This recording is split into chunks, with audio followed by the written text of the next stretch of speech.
doon sa Manila. Kasi Tayo na rin same tayo. generation tayo, di ba? O bali ba naman? Doon, nasanay ako nung may sekretary ka, si ka naglalakad-lakad ka, si ka dictate na gender, gano'n. Si gano'n, for a long time, gano'n. Bigla ako na-assign sa Ayala Corporation. Oo.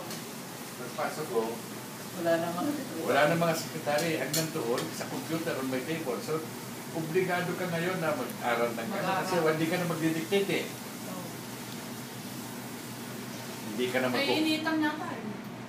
Maano sa init, sa kami. My point being na pipilitin mo yung sarili mo, yung Oo. your force. Oo. Yung mga anak mo, madali lang magturo yun. Forget about that. Ikaw na lang. Kaya bibili kami.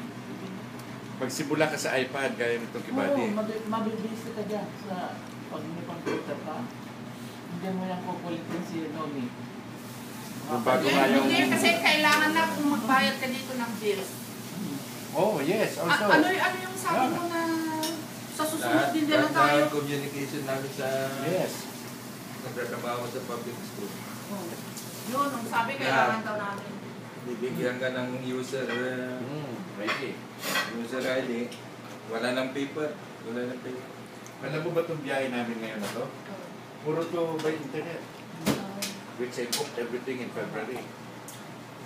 Makakuha ka ng Bili ka ng ticket, kuha ka ng seating O, arrangement, ganun ang ginagawa anong pagkain gusto Michael, mo sa long yung anak flight. namin, kaya man din pagka every year na mag-enroll kami sa health benefit namin, yung anak namin, Oh. lahat.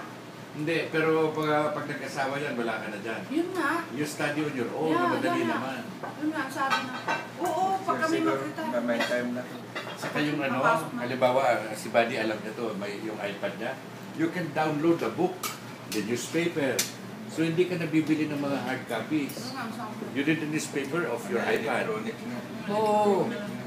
Nagpabiyahe ka, hindi ka na magdadalang libro, lang ka na lang. Ang itsura, libro din.